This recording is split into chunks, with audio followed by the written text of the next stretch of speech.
Hello everyone and welcome to a new video. Today I am finally doing my official video for my favorite books of 2019. I haven't been doing these videos every single year, but I realized last year that it was a great thing to do, so I don't know why, so here we are. I rated several books last year 5 stars. I'm not going to talk about all of them because I don't consider them a favorite of the year. What's a bit funny is that most of the favorites I read was at the beginning of the year. Like later in the year I did read a lot of books and I gave some of them 5 stars and I enjoyed some of them a lot, but the favorites, the ones I remember, the ones that ran straight into my heart, was like almost at the beginning of the year. And I talked about most of them in my like mid-year review thing, but I'm gonna talk about them again because they deserve all the love in the world. So the first book that is my favorite, probably like my favorite #1 of the whole year, is Strange the Dreamer and Muse of Nightmares by Laini Taylor. They are like a pair, okay? But I'm just gonna pretend I'm only talking about Strange the Dreamer because spoilers.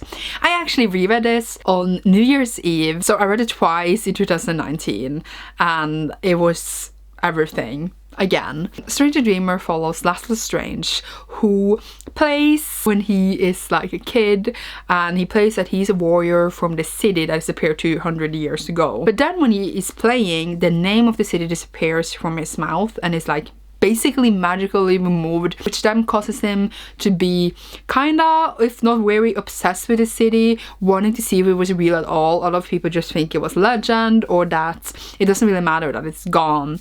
But he really wants to find the city and find out what happened to it, and has been studying it and doing a lot of things to find out more about it for years and years and years. And the question is, what did happen to the city? Is it even real? And the answer to this question is never anything I could have imagined. And just how this book is written, it's written so beautifully. I have never read any writing like Laini Taylor's writing. Like, her sentences are like the most delicious dessert you could ever eat, and I loved it. In the beginning when I reread it, because I did have like not forgotten the book, but I had forgotten how it exactly went.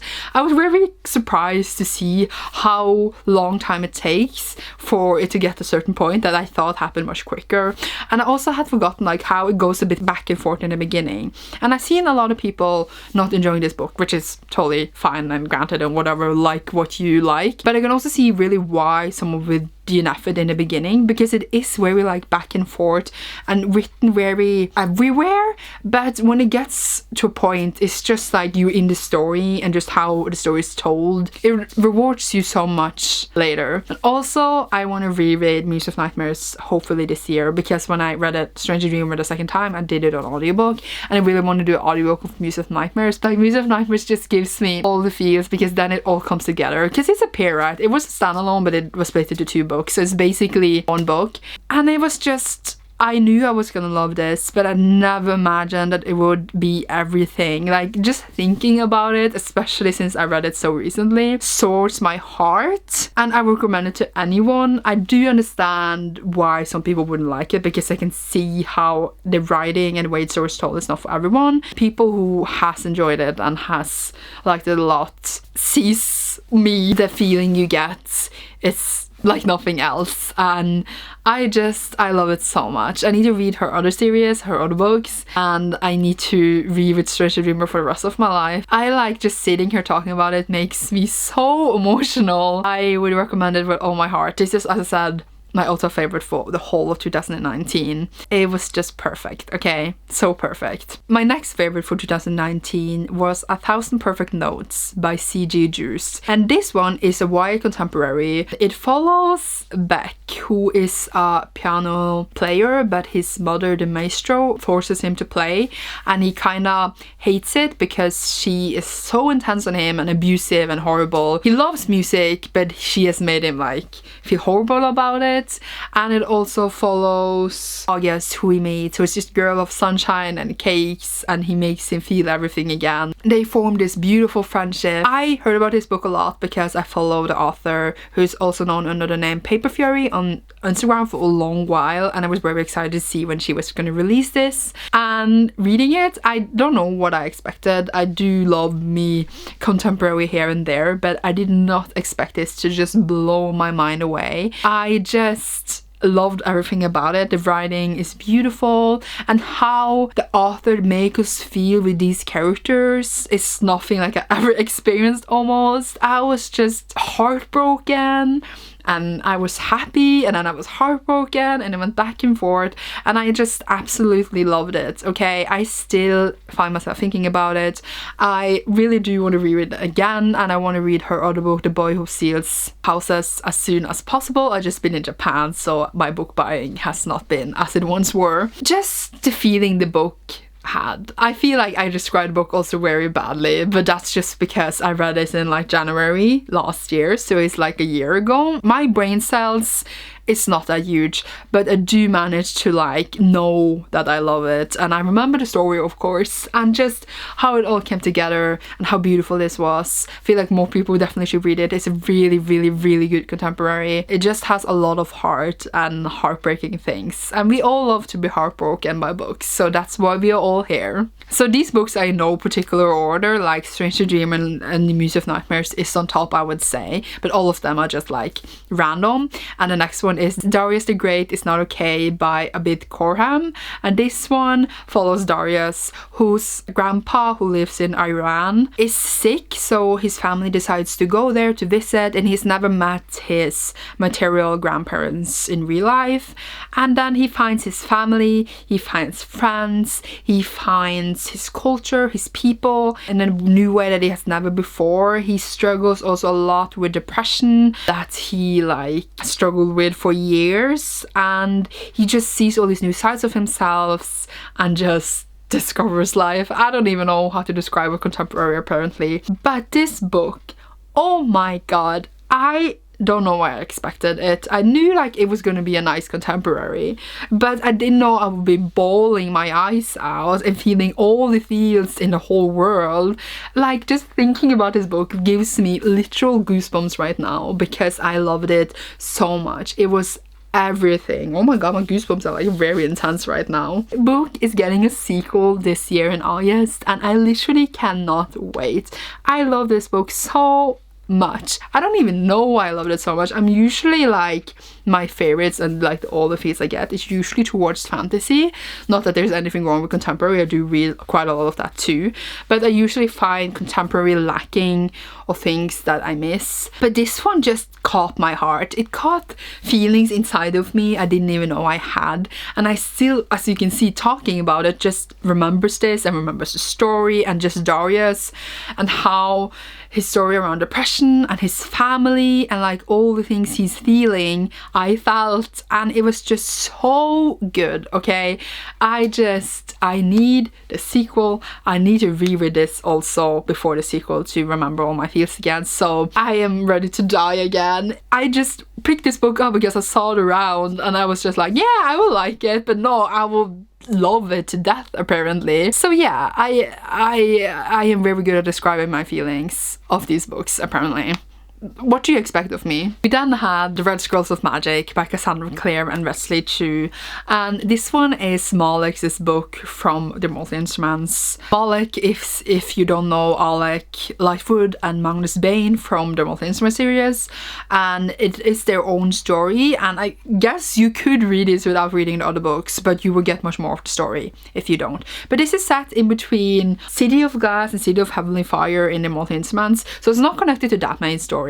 And they are on holiday in Europe and they are like dating and stuff, and there's loads of kissing, but I also find out that Magnus accidentally may have created a demon cult, and they go out on this investigation thing to find out what is really behind this cult and like what is really going on. And it's just this mystery romance thing, and it was just everything. Malek has been like one of my biggest ships since like high school, when I was young and innocent, and just reading a book focused solely on them, focused on Magnus, who is an Asian main character, focused on Alec, and just seeing their characters back then and also seeing them grow together and grow apart, not like apart like they don't like each other, but like growing as their own people. It's just everything, and I knew I was gonna love this, but I was just so emotional because this book was everything I wanted and more. I listened to the audiobook because I didn't buy a physical copy yet. Narrator was just amazing. He sounded so good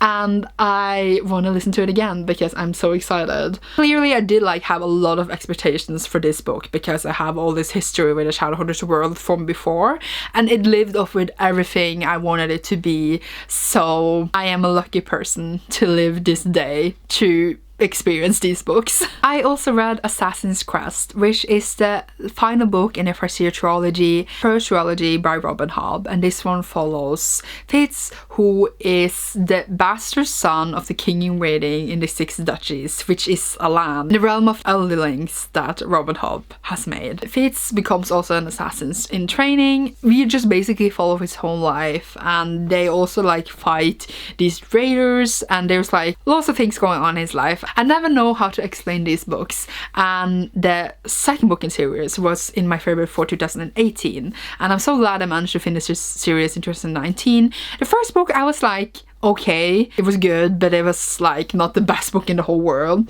The second book blew my expectations away and became like one of my all-time favorite books, and it's like just took the story to new heights. The third book, I had loads of expectations going into it, especially from the high of the second book. I saw a lot of people saying that the third book was very disappointing and didn't live up to what the second book gave and everything, and I was very nervous going into it because I didn't want to hate it, obviously, but I don't understand why people don't like it, which is fine. Like, they can like and not like whatever they want to like, but for me this story was everything I expected it to be. Like, it was written exactly like the other ones, and the pacing and the wrap-up was everything that Robin Hobb would give us. And also, this is not the last trilogy we would see with this, because we have, I think, at least 2 more trilogies with him and also other series in the same world, so it's not the last time we would see him. But how this wrapped up was everything. I was crying and screaming, and it was very long. I think it was like 900 pages long, and the whole book just gave me a high, and I used forever reading it because I read Robin Hobb very slowly, and I savored every single page. I look forward every day to read my page goal, knowing that I will go back to the story, and just knowing that, you know, the rush you have when you really want to read a book you're reading, that I had the whole way through the book. It was perfect. It was like a super nice meal you put in the mouth and it melted on your tongue, and I love this series so much, and I love Robin Hobb. Her writing is just so good. She's very slow paced, uses a long time to like not necessarily get to the point, but she gives you these details and these lives to care about so much that when you get to a point, you care about them too much. You want anything bad to happen to them. And she's just a very, very, very good writer. So I did reread some books as well and gave them 5 stars, but since they were rereads, I'm not counting them in here. But we also have Starless Sea by Erin Morgenstern, which was my first Erin Morgenstern book, because I haven't read The Night Circus yet. And I didn't know actually what this was about. I only wanted to read it because it was Erin Morgenstern and everyone wanted to read it, so I wanted to read it as well. And this one follows Zachary, who picks up a really old book at the library, and he finds a story in that book reading about himself. And he goes out in this kind of investigation to find out why he's in this book and how that is even possible, and perhaps maybe finds magic and other things. And it's just this intricate, beautiful story that also gives the reader, like, I wouldn't say a challenge, but it does make you think. So it doesn't give you everything, like it doesn't say it exactly in words, but you need to piece some things together yourself. And I really, really enjoyed that. I also just enjoyed it because this book that Zachary finds, the short stories that are in this book, we also get to read them, and also other short stories from other books he finds. And they seem random, but they are very important, and I just love how they were written. They felt like these beautiful fairy tales, and this writing in here is also very, very beautiful, just like Laini Taylor's writing, and I just loved it so much. I keep comparing it to like Strange the Dreamer and Every Heart a Doorway, like a mix of those two, which is like 2 of my all-time favorite books, so together they are perfect. Thinking about this just makes me want to be beautiful and imaginative. Even in my review, when I try to talk about this coherently, I can't, and I still can't. It was just this beautiful, lush imaginative original story that I still keep thinking about, and I want more, but it is a standalone. But it was just beautiful. Okay, it was beautiful and definitely one of my favorites, and a book that I do want to reread. We then have I Am No Longer Talking to White People About Race by Rennie Adolodge, and this one is a non-fiction book that follows the history and also about a lot of other aspects of racism and why you don't want to talk about it with white people, focused in the UK. And this one I listened to it on audiobook, and the author reads audiobooks. That was very, very nice. And the reason this reasoned so much with me was that it came into my life, or I chose to read it at a certain point in my life where I felt very isolated and alone because of the topic in question. And this one made me feel like I am not crazy, and it made me feel very, very angry at the world, but also it made me feel that I'm not alone, and that all the frustrations and things that I wanted to say, that I wish I had words and courage to say, and I wish people would listen to, were put into these nice words. Not that it's nice because it's horrible, but it was put into words in a way that I could have never conveyed, and it just meant a lot to me. But also I was just thinking that this is a book that is very needed and it means a lot to the world. So I'm just grateful that literature like this exists, and I'm sure that like this is not the only one like this, of course, but this is the one that I heard a lot about, so this is why I thought about it at that point. So I just think that it's a book that I won't forget anytime soon, and it's not enjoyable in a way that it is beautiful and magical like the other books in here, but it's very, very important to me, and I am hoping to others and to the world. So favorite definitely, and a book that I won't forget, so that is why I'm including it here. And also like it was a very good book. We then also have The Promised Neverland Volume 4. Promised Neverland is a manga series written by Kayu Shirai, and it follows this orphanage where all the kids are living happy, but there's this dark secret behind the orphanage, and the three main characters does find out this dark secret, but I don't want to say the dark secret because it's spoiler, even though it says behind on the first volume, but whatever. And the reason that I'm choosing volume 4 specifically is because at this point I've been reading 1, 2 and 3 obviously. When it came to volume 4 I was just blown away. Okay, I knew already that it was twisty and ugly and gory and awful, but at volume 4 it just became 100 million times better and just blew my mind away. And now is a long while since I read it. I think it was like in February, and I still haven't continued the series because I've been in Japan, and now I really, really want to. I love how I said I hadn't continued a manga series because I'm in Japan. Of course they have it here, but only Japanese, and I don't want to read in Japanese because I don't think my Japanese skills are good enough for that, and I don't want to miss anything in the story. I'm just very, very excited to continue this hopefully soon, and just like how the story became and what it was, and everything was just so much more than I expected, and I still think about it to this day. So yeah, a few honorable mentions after all. I really, really enjoyed the books like Pride of an Orange Tree, Girls of Storm and Shadow, Wilder Girls, Beneath the Sugar Sky, Ninth House, and many, many others. But those are like several books that I have been thinking about a lot, so I feel like they should be mentioned here, but I'm not gonna like talk about them individually. That was it for this video. That was all actually. I hope you enjoyed this video and listened to me talk about my favorites, which I feel like I talked about so much. I also have monthly favorites, which I do for every single month, where I talk about that favorite within that month. So like if you want to see like things I very much enjoyed, and a lot of these I already talked about, then you can check out those, but I don't think anyone is that interested, Sandra, so you should just end this video now. Okay, thank you so much for watching. I hope you enjoyed. You will see me soon in the video. Goodbye.